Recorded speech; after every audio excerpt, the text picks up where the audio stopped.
Hi అండి, welcome to our channel Manasa A1 విలేజ్కి స్వాగతం ఫ్రెండ్స్. ఇంకా సోమవారం పొద్దునే అన్నమాట ఇది. ఇంకా మా అక్క వాళ్ళైతే ఇంకా డల్గా ఉన్నా సరే అలాగే వంటలు అయితే చేసేసుకుంటున్నారు. ఇంకా మేము రాత్రి తీసుకొచ్చిన కూరగాయలు అయితే చూపించేస్తున్నాం అన్నమాట ఒక్కొక్కటిగా. ఇవి అయితే బీరకాయలు, పచ్చిమిర్చి, ఇదేమో ఆకుకూర పాలకూర, ఇదైతే మాత్రానికి టమాటాలు అలాగే పచ్చిమిరపకాయలు. ఒక దాంట్లో వేయలేదండి మా వాళ్ళు పచ్చిమిర్చి అయితే. ఇదైతే ఆకుకూర, కొత్తిమీర, పుదీనా, కరివేపాకు కవర్లో కట్టేసాం అన్నమాట రాత్రి. మా ఇల్లు ఎంత ఇరుకుగా ఉందో అలాగే ఆ బుట్టలు కూడా కూరగాయలకి అంత ఇరుకుగా ఉన్నాయి ఫ్రెండ్స్. ఇంకా కూరగాయలు అయితే ఇలా పోసేసి ఇంకా అలా సర్దేసి ఇంకా నిద్రపోయాం అన్నమాట రాత్రి. కూరగాయలు అయితే ఇలాగా కొన్ని అయితే సంచులు అయితే పెట్టేశాము. ఇంక ఇక్కడ వచ్చేసి అయితే మా చింతలు అయితే మాత్రానికి ఆట అయితే ఆడుతుంది. నన్ను రమ్మంది కానీ నేను ఖాళీగా లేను, మా అక్క పనులు చేస్తుంటే ఆ పనిలో సాయం వెళ్తున్నాను అన్నమాట. ఇంకైతే బైరగాడు అయితే వచ్చేసాడు మా చింతతో ఆడుకోవడానికి. ఉదయాన్నే త్వరగా వాడికి పనికి అవడం లేట్ అవుతుందని ఇంకా పులిహోర అయితే మా అక్క వాళ్ళు అయితే చేసి పెట్టేశారనమాట వాడికి క్యారేజ్లో. ఇక్కడైతే మేము బైరగాన్ని కట్టేసాం ఫ్రెండ్స్. ఎందుకంటే ఇక్కడ గాడిద వాళ్ళు ఉన్నారన్నాను కదా, ఆ గాడిద పెంచే వాళ్ళు వెళ్ళిపోతున్నారన్నమాట. ఇంకా గాడిదలు అయితే ఉరుకుతున్నాయి అటు ఇటు, వాటితో పాటు వీడు కూడా పరిగెడుతున్నాడు. ఇంకెక్కడ వాటిని పట్టుకుంటాడో వాళ్ళు కొడతారేమోనని ఇంకా ఈయనైతే కట్టేసాం అన్నమాట. వాళ్ళకైతే గాడిదలు దొరక వాళ్ళ తిప్పలు వాళ్ళు పడుతుంటే ఈడేమో అవి చెంగు ఎగురుతున్నాయని ఇంకా అవి పరిగెడుతున్నాయని ఇంకా వాటితో పాటు వీడు కూడా పరిగెడుతున్నాడు. అందుకని ఇంకా కట్టేసాం అన్నమాట. ఇంక ఈడైతే కట్టేయగానే ఇంకా కుర్చీ అయితే ఎక్కిపోతున్నాడు. ఆ కుర్చీ లేకపోతే ఉండడానికి తినంగా అరుస్తూ ఉంటాడు. ఇంకా మా తమ్ముడు అయితే మాత్రానికి షాప్లో పనికి అయితే బయలుదేరిపోతున్నాడు. అయితే నిన్న ఆదివారం కదా, నిన్న కూరగాయలు అయితే తెచ్చేసమాట. అయితే మా చెల్లి అయితే చూపించేసింది. ఇప్పుడు నీ ఒంట్లో ఎలా ఉంది అక్క? ఇప్పుడు కొంచెం పర్లేదమ్మా. అసలు రాత్రి తట్టుకోలేకపోయాను. రాత్రి ఇప్పుడు గొంతు హుషారు వచ్చింది ఫ్రెండ్స్. అందుకనే చింతపండు కేజీ నూనె ప్యాకెటు, ఉప్పు ప్యాకెటు, 20 రూపాయల కారం ప్యాకెటు, 20 రూపాయల పసుపు ప్యాకెటు, 10 రూపాయల ఆవాలు, పైకి రేపు చూపి 10 రూపాయల పంచదార, 10 రూపాయల టీ పొట్లం, 10 రూపాయల పాల ప్యాకెటు, పచ్చెనపప్పు ఏదమ్మా ఏది నువ్వు ఇటు కూర్చో చింతలు నువ్వు కనపట్లేదు. 10 రూపాయలు పచ్చెనపప్పు, కింద కూర్చో ప్యాకెట్ 5 రూపాయలది.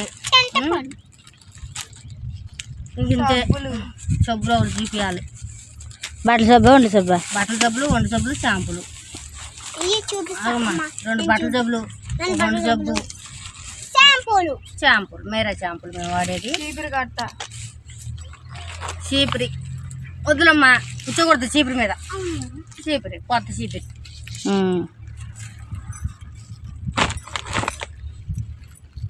అందరికీ ధన్యవాదాలు ఫ్రెండ్స్. మీ అందరూ మా మంచి కోరి చాలా మా బాగుల గురించి అడుగుతున్నారు. మీరు అట్టా ఉన్నారు ఏంటని.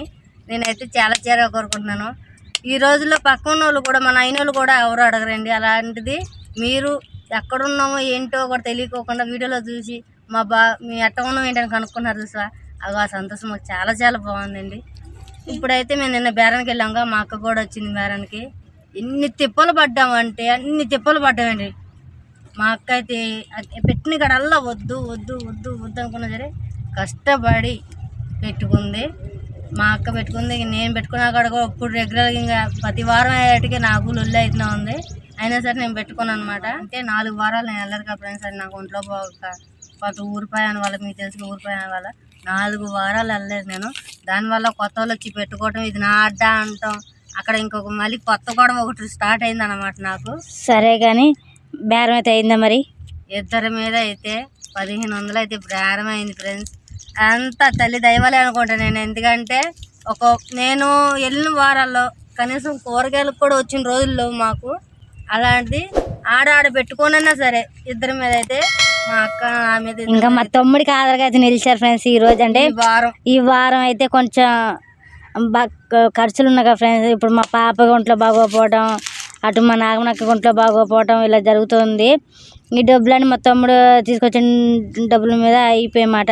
చేతిలో ఇప్పుడైతే 1 రూపాయి కూడా లేదు. అలాంటిది ఇప్పుడు బేరంకి వెళ్ళి రావడం వల్ల అసలు ఇద్దో లేదో మా అక్క కూడా, మా పెద్ద అక్క కూడా భయపడింది అన్నమాట. వెళ్ళిన గడల్లో తీసేస్తున్నారంటే మా అక్క కూడా ఏడుపు వచ్చేసింది. మా పెద్ద అక్కకైతే ఇంకెలాగలాగా దేవుడు కరించాడు. దేవుడు అనుకున్న ఆయనే మమ్మల్ని అంటారు కదా, ఏదో ఆర్చిపెట్టిన ఆయనే లేపిన ఆయన అన్నట్టుగా ఒక్కోసారి పడేస్తున్నాడు, ఒక్కోసారి లేపుతున్నాడు. అంతా దేవుడు రాత. అటు ఆడుకుంటాడు ఆయన. మొత్తానికి అయితే ఎంత వచ్చినాయి?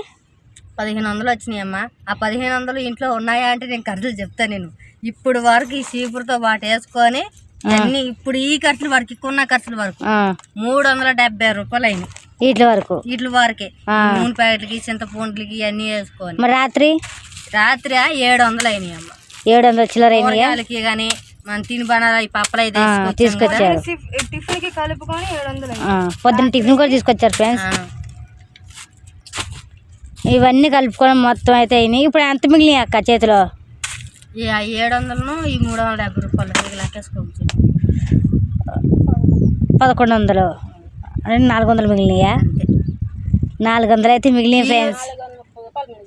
430 రూపాయలు అంటారు ఫ్రెండ్స్. 430 రూపాయలు మెరగటం కూడా అందులో ఈ వారం కూడా చాలా అంటే చాలా గిరేట్ బుజ్జా. ఎందుకంటే ప్రతి వారం కనీసం 200 కూరగాయలు కొత్తను కూడా నేను చాలా అంటే చాలా బాధపడ్డా. పొద్దు నుంచి సాయంత్రం దాకా కూర్చొని కనీసం కూలి మందమైనా పడతలేదని ఎంతో బాధపడ్డా. అలాంటిది అక్క రాబట్టి అక్క ఒకటి అక్క తిప్పలు పెట్టుకుని అక్క పెడతాం. నా బాధ నేను పడుకుని పెట్టుకోవడం వల్ల మనం కొంచెం చోటు చూపించిన అయితే కాదు, కొంచెం చోటు చూపించిన అయితే అక్కడ చోటు ఉంటే బాగుంది. కొంచెం చోట్ల షాప్ కాడ కూడా వద్దు అంటున్నారు. వారానికి ఒకసారి కూడా లేదు. ఊళ్ళో తిరుగుదామా, ఊళ్ళో కూడా ఎవరైనా తీసుకోవట్లేదు. ఊళ్ళో వెళ్తే ఏంటంటే మన రూపాయి వస్తువు పావలా కడుతున్నారు. మనం గిట్టుబడి ఉంది, మనం ఏం చేద్దాం. ప్లీజ్ ఫ్రెండ్స్, మా వీడియో కనుక మీకు నచ్చినట్టయితే లైక్ చేయండి, షేర్ చేయండి, సబ్స్క్రైబ్ చేయండి. అలాగే బెల్ ఐకాన్ కొట్టండి, వీడియో షేర్ చేయండి ఫ్రెండ్స్. ప్లీజ్ సపోర్ట్ మీ. అలాగే మమ్మల్ని ప్రోత్సహించండి ఫ్రెండ్స్. మరిన్ని పెడతానికి ఫ్రెండ్స్. ఇక్కడ చీమలు చూడండి ఎలాగొచ్చినాయో. ఇక్కడ చిన్న రంధ్రం చేసి వచ్చేసినాయి. నిన్న వర్షం కురిసిన ఒక వర్షం వల్ల వచ్చినాయి అనుకుంటే, ఇంతకు ముందు కూడా వర్షం కురిసినాయి కానీ ఎప్పుడు రాలేదు ఇలాగా. ఇప్పుడైతే బాగా వచ్చేసినాయి ఫ్రెండ్స్. ఇగోండి ఎగురుతున్నాయి ఈ చీమలను అయితే. పెద్ద చీమలు ఉన్నాయి కదా, ఎగురుతున్నాయి కదా. ఆ రెక్క చీమలు అయితే పట్టుకొని చిన్న చీమలు తినేస్తున్నాయి. అగోండి చూడండి, ఇగోండి ఇక్కడ కూడా ఉన్నాయి. ఇగోండి ఫ్రెండ్స్, చీమలు కుట్లగా వచ్చేసినాయి. అవతలకు ఉన్నాయి చూడు, బ్లాక్ కలర్ లో కనబడుతున్నట్టు లేదు. చీమలు కుట్టుకుట్లా ఆడుతున్నాయి ఫ్రెండ్స్. ఇగోండి ఇక్కడ కూడా ఉన్నాయి చీమలు. ఇగోండి అదైతే బూడిద మాట. బూడిద అయితే చీమలు పోతాయని బూడిద వేసారు మా వాళ్ళు. నేను చెప్పాను కదా ఫ్రెండ్స్, గాడిద పాలు అమ్మే వాళ్ళు వెళ్ళిపోయారని. ఇంకా గుడిసెలు అయితే ఉన్నాయా లేవా అని అయితే మీకైతే ఒకసారి చూపించేస్తున్నాను. అదిగోండి అక్కడే అన్నమాట, స్తంభాల మధ్యలోనే వాళ్ళు గుడిసెలు అయితే వేసుకొని ఉండేవాళ్ళు. ఒక 6-8 గుడిసెలు అయితే వేసుకొని ఉండేవాళ్ళు. అలాగే ఒక 2 ఆటోలు అయితే పెద్దవి ఉండేవి అన్నమాట. వాళ్ళైతే వెళ్ళిపోయారు. ప్లీజ్ ఫ్రెండ్స్, వీడియో అయితే ఇక్కడితో ఆపేస్తున్నాం. బాయ్, మళ్ళీ రేపు కలుద్దాం.